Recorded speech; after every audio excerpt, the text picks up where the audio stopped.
कौन है ये बालाजी? जिज्ञासा तुम्हारी उचित ही है, परंतु सत्य मनुष्य की मान्यताओं से कहीं परे है। और तुम कहते हो क्या बालाजी भगवान है? तो मैं तुमसे कहता हूं वे भगवान थे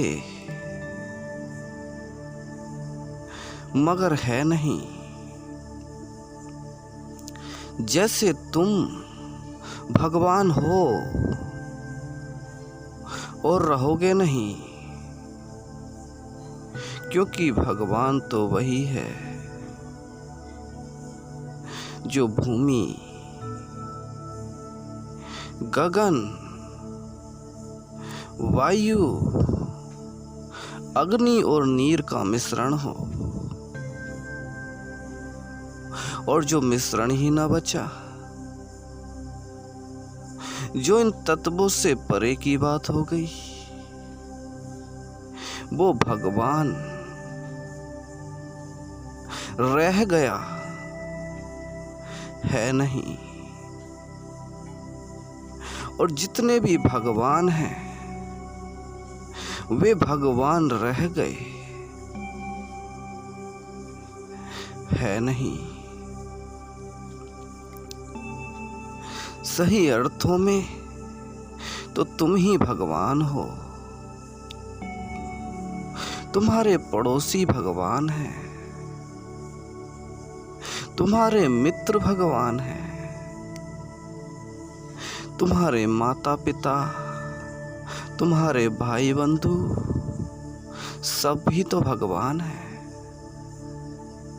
कौन इनमें से भगवान नहीं?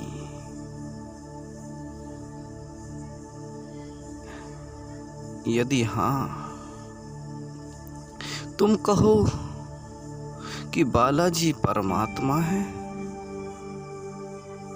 तो मैं ये कहूंगा कि कौन परमात्मा का हिस्सा नहीं, क्योंकि परमात्मा तो अनाम है,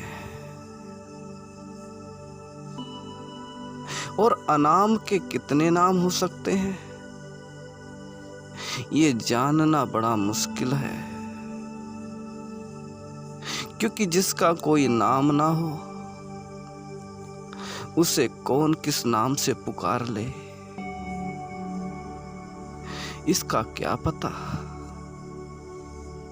यदि तुम उन अर्थों में उस परमात्मा को बालाजी कहकर पुकारते हो तो मैं इसे गलत नहीं कहूंगा, परंतु ये बात तो सत्य के संबंध में है। परंतु आज के जो बालाजी हैं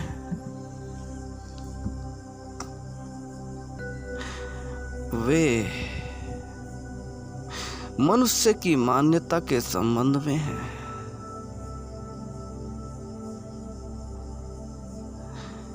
आज न जाने कितने दरबार बालाजी के नाम से लग रहे हैं, और जिन्हें भीड़ इकट्ठी करनी हो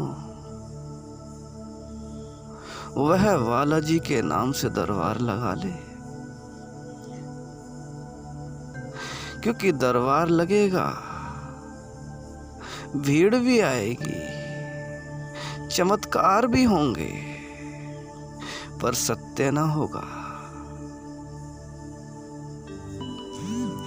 भूत बाधाएं भी दूर हो जाएंगी, परंतु सत्य ना होगा। शक्ति का प्रदर्शन तो होगा, पर सत्य ना होगा। क्योंकि ये जरूरी नहीं जहां शक्ति का प्रदर्शन हो वहां सत्य हो ही। और बालाजी के दरबार में जो शक्ति का प्रदर्शन होता है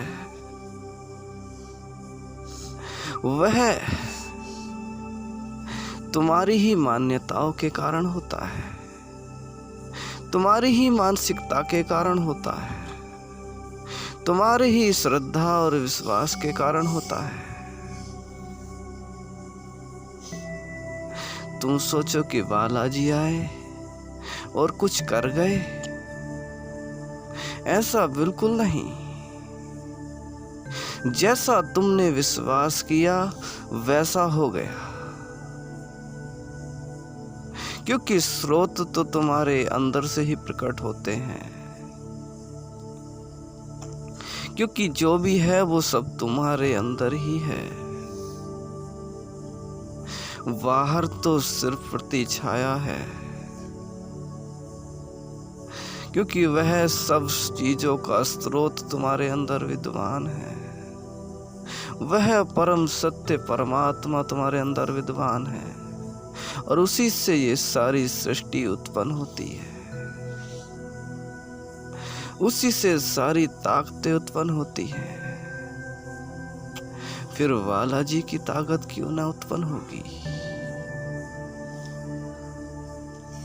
लेकिन मैं तुम्हें बता दूं, बालाजी के दरबार में हो रहे तमाम चमत्कार तुम्हारी मानसिकता पर ही निर्भर करते हैं।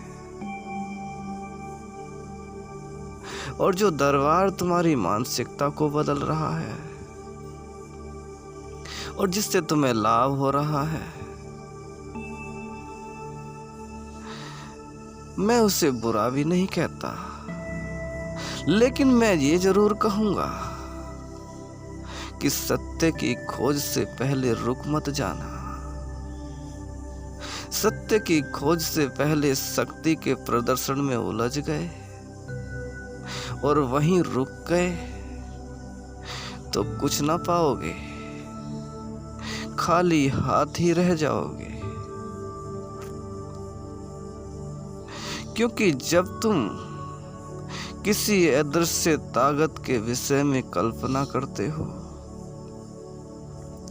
जब तुम किसी अदृश्य ताकत के विषय में सोचते हो, तो तुम्हारे शरीर में कई ऐसे रसायन पैदा होते हैं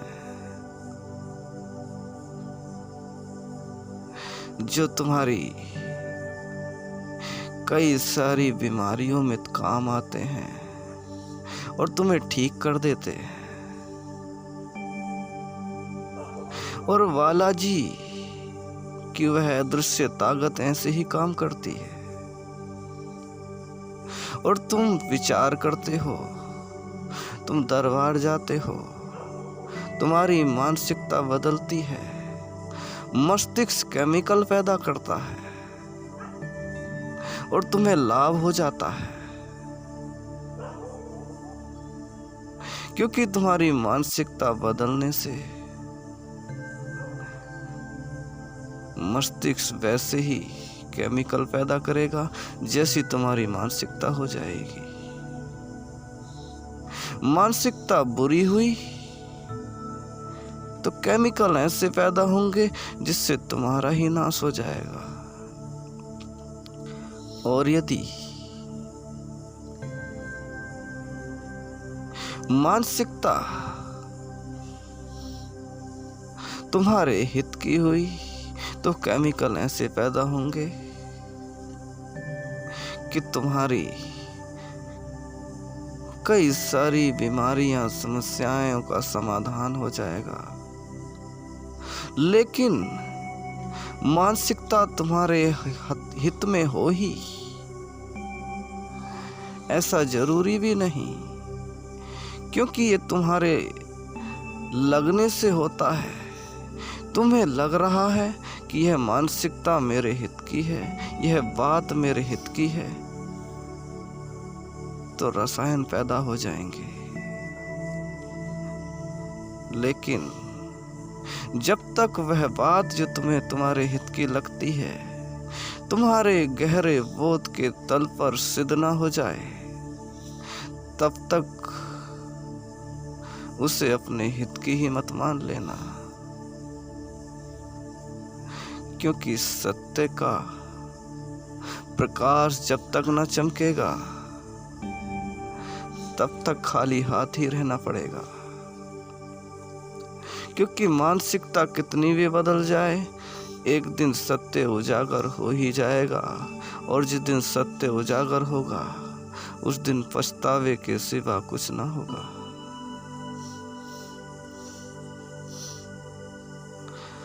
बालाजी की अदृश्य ताकत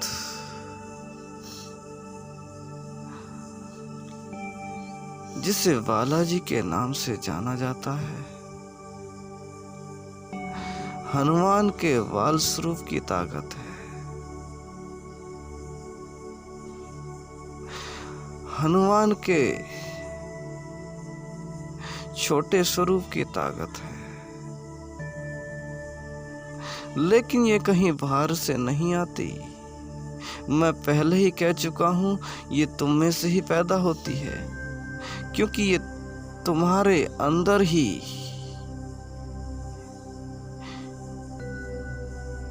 वो स्रोत है जहां से सब कुछ पैदा होता है।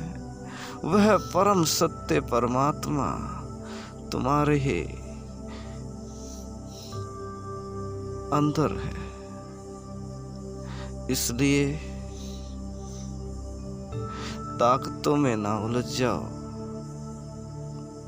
कथाओं में ना उलझ जाओ। सत्य मान्यताओं से कहीं अधिक भिन्न है। सत्य तुम्हारी कल्पनाओं से कहीं अधिक भिन्न है। उसे जानना तुम्हारे लिए अत्यंत आवश्यक है। उसी से तुम्हारा भला होगा, उसी से सच्ची स्वतंत्रता तुम पा सकते हो, क्योंकि जो सत्य को जानेगा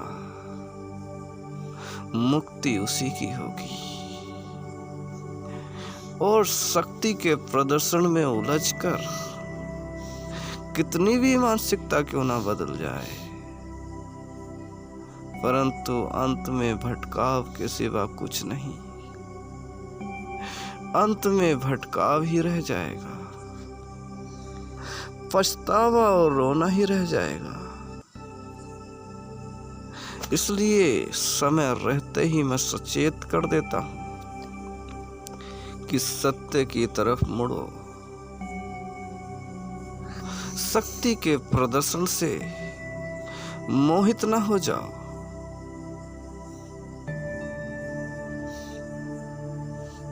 तुम यह ना सोचो कि जब तुम यहां आते हो तो मैं तुम्हें भ्रमित करके तुमसे कुछ करा नहीं सकता, जैसे कि तमाम दरबार लगाने वाले करा रहे हैं। मैं करा सकता हूं, तुम्हारे भविष्य को बता सकता हूं, लेकिन वो तुम्हारा भविष्य ही होगा, वो तुम क्या जानो। जैसे कि बताने वाले बता देते हैं और तुम स्वीकार कर लेते हो कि ऐसा भविष्य होगा,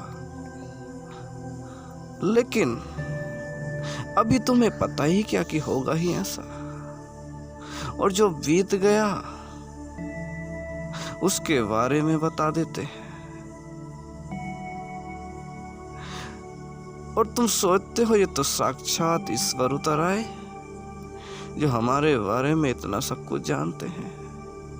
लेकिन मैं तुमसे बात कह देता हूं, इससे किसी मनुष्य का कल्याण नहीं होता।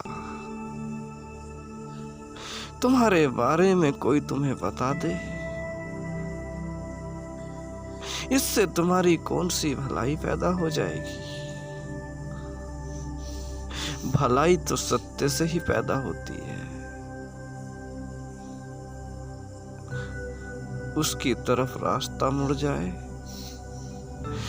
तो अपने आप भला ही होगा। इसलिए इन सारी झंझटों से दूर मैं तो तुम्हारे रास्ते को सत्य के रास्ते से मिलाना चाहता हूँ। तुम्हें वो दिशा देना चाहता हूँ जिससे तुम सत्य की तरफ चले जाओ।